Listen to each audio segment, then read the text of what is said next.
Quick disclaimer here, trading is very risky and carries a high level of risk. Anything said here is not a financial advice. Make sure you trade with money you can only afford to lose. Stay safe.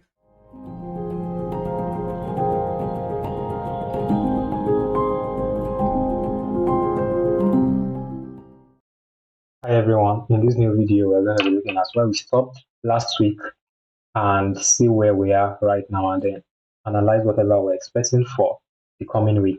Okay, I believe you all know who's speaking. This is the voice of TRADEWITHWORLDBANK, and if you are new to this channel, make sure you click on that subscribe button, turn on the notification icon so you can get notified when I drop a beautiful content like this, and make sure to also to share the video to your friends.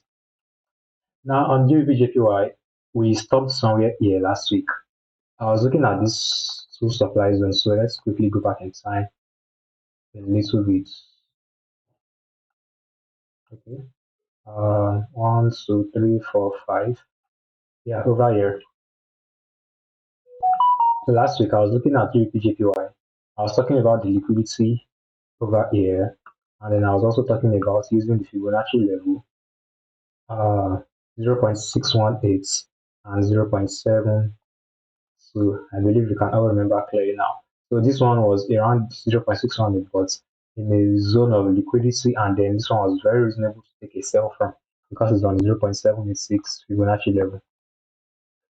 And I'm still expecting markets to get to that point and was continue selling. So if you want to check on the previous video, it's going to come up in a minute, so you can just go back and watch it. QVJPY, this is what happened. Yeah, so from everything that happened here, we've talked about this last week, and we're expecting to touch this sale. But while markets was, doing this thing, let's see how we could have reacted to the price action while markets was doing its thing. Yeah, so as market was forming, we might think, okay, this supply zone doesn't want to hold again.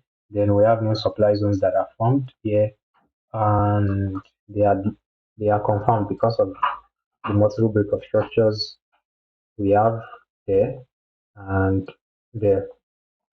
So because in those multiple breakup structures, it is also a nice supply zone to sell off from. And remember, we're coming from the weekly time frame.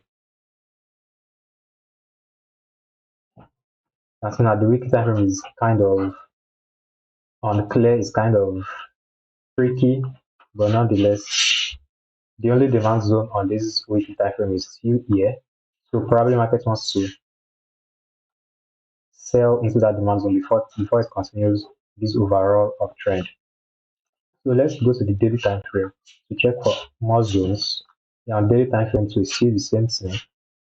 4-hour time frame now. Yeah, so on 4-hour time frame we have this 4-hour refined zone, and then we have a 4-hour zone here and a 1 minute or a 1-hour supply zone.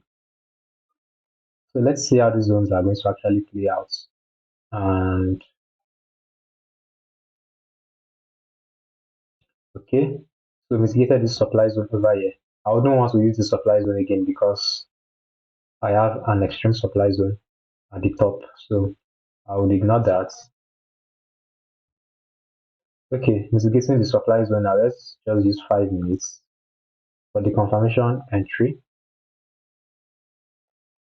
Yeah, so I would have loved this kind of entry actually, but I would have preferred it to break this low. Yeah, that would still be better. But nonetheless, let's make use of this just for the sake of this video, and let's see how it's ouch. And let's see how it's going to play out. So this is going to be the supply zone. Price almost triggered.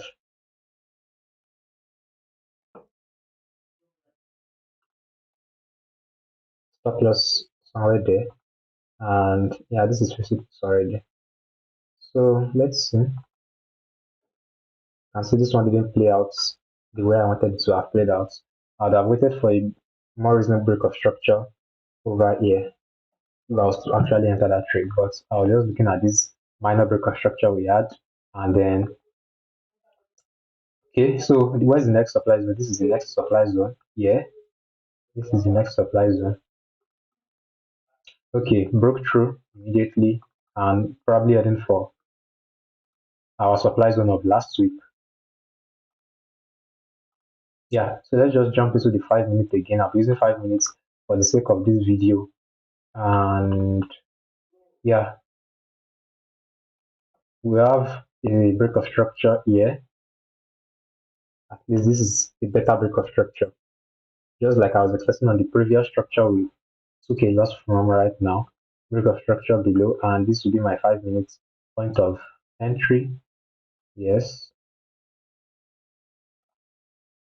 that'll be my 5 minutes point of entry, and I'll be waiting for my mitigation. And so this is 50 pips already. So I would have taken 50 pips from here, just from this little move, and then I'm done for the day, just like that. Okay, so now moving to the 1 hour time frame again. It's still very bullish actually, but nonetheless, that doesn't matter.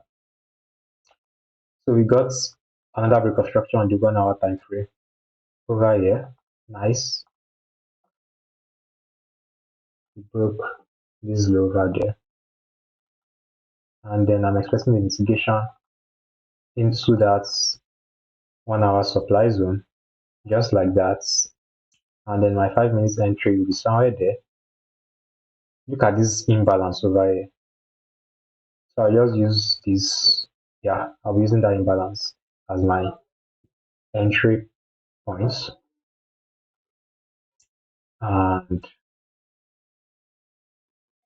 yeah, so stop loss can be above because of this supply zone here. So I expect market to feel this imbalance and give me 50 pips, and then I'll get out. Did you see that gap? I just guess it's because we are back testing.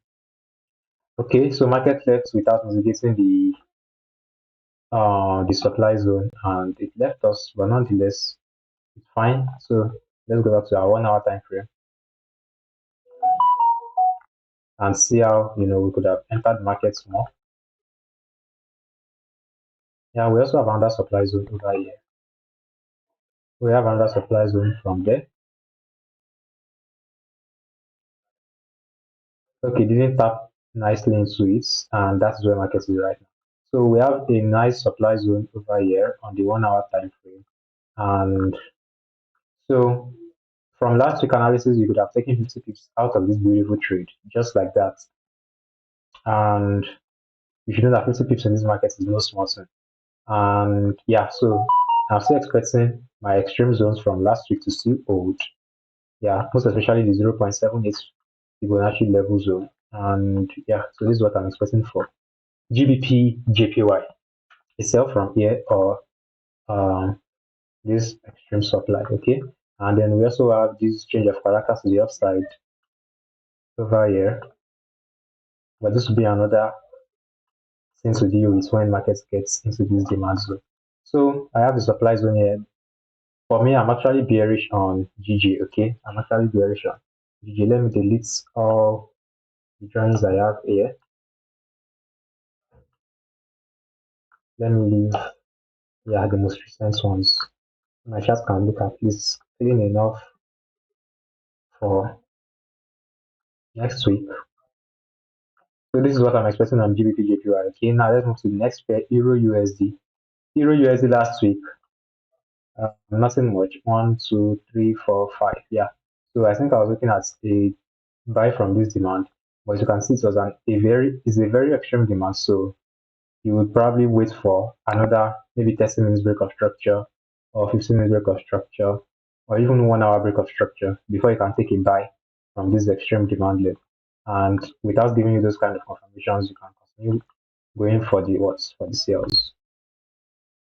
So those are my supply zones I'm waiting for next week on Euro USD. Next week or this week. Today is Sunday, so probably this week. Now you can see Euro USD is just dipping so hard. Even Bitcoin is dipping so hard. Yeah, just mitigated a little bit here. Now look at the drop. Look at the drop. Look at the drop. So this demand zone failed. You can see there's demand zone here. This demand zone also failed. It's looking like it's going to drop more. Looking like it's going to drop more. Let's look at the weekly time frame. Now you can see how the weekly time frame is pointing out. Almost mitigated our supply over there, and now it's dropping.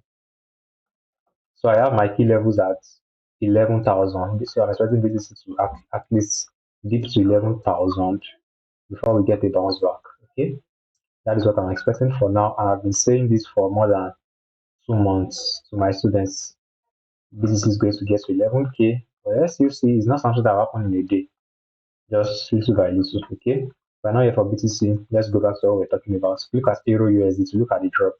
Look at the drop. I think that's because of the inflation that is happening in the US, and now you can see the dollar is not strong against the euro. Now it's looking okay. The dollar is stronger than the euro, right? So that is why euro is dropping. Euro USD is dropping. Sorry about that. And so what am I expecting for next week? I'm expecting this year, but I'm not expecting these demand zones to just hold market like that. You can look for 1 hour confirmation first before you take any buy from here. But the sell zones are still intact. They are not too extreme. You can just get little mitigations. You also have a supply zone from here. Yeah. So this is where I'm going to stop on Euro USD. It's looking like GBP JPY now. Let's move to the next pair, which is Euro CHF. What is Euro CHF saying? Euro CHF, this is where we stopped last week. Over here, we missed the sell trade here. Then this is another supply zone here that we're expecting markets to trigger, but we still have this supply zone that markets even almost trigger but didn't trigger. So let me just delete that. Okay. Now, same just like Euro USD, I'm expecting to touch these supply zones,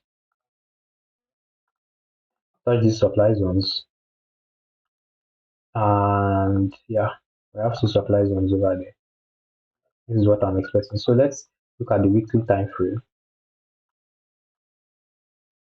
You can see now there's no supply or demand to the left. There's no demand to the left. Rather, it has broken this low, and you can see now it doesn't even look like there's any price action to the left. So let's just follow the other flow on the smaller time frame. You will get the reactions we need. And this, all this I have there. Yeah. So I have the supply zone. I can't remember the supply zone we had over here. I think it's this. Yeah. So we have these three supply zones. But I'm looking at this liquidity here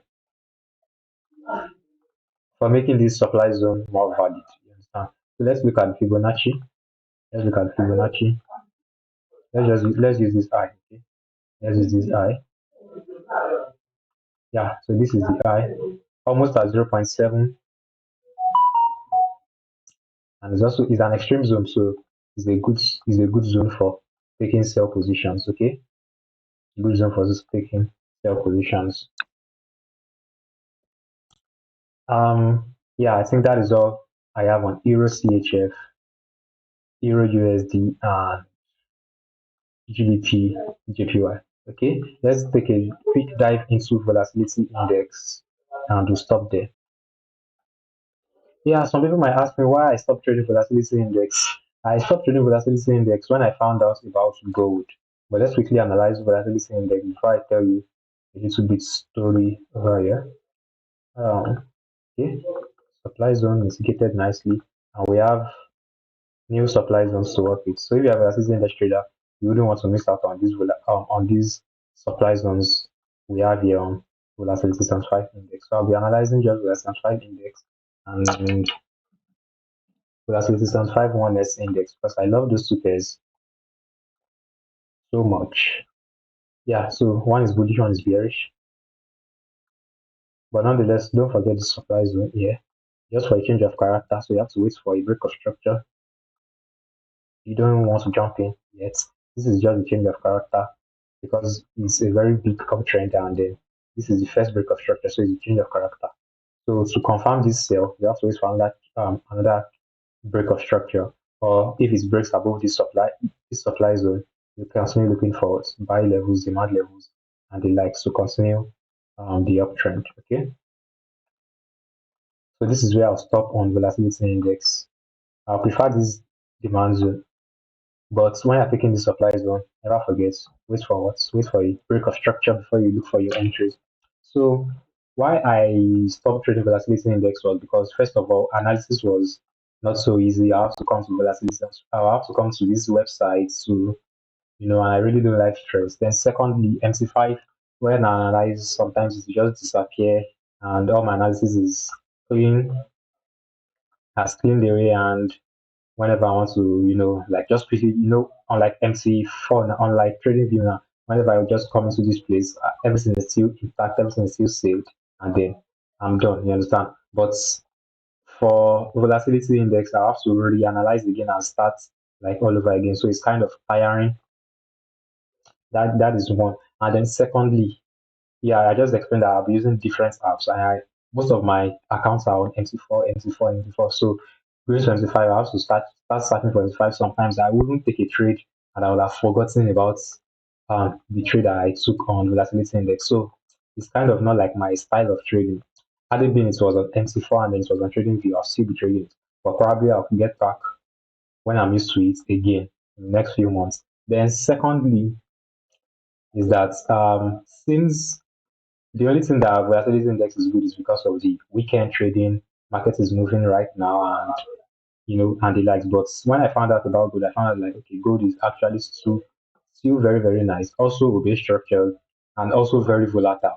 You understand? So is gold obey structure most of the time. Taking some buys, taking some sells, taking some sales is always very very useful. That is why I just said, okay, maybe my volatility index should be gold so that instead of me looking for volatility index trade, I'll just focus on gold. You understand? So that's why I started trading gold. Did a few back tests, not even a few back tests, a lot of back tests.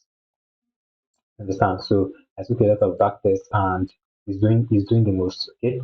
So I'm not saying volatility index trading is not good, but it's not really fitting my style. You understand? It's kind of disturbing when I'm trading volatility index and then I've even forgotten about the setup.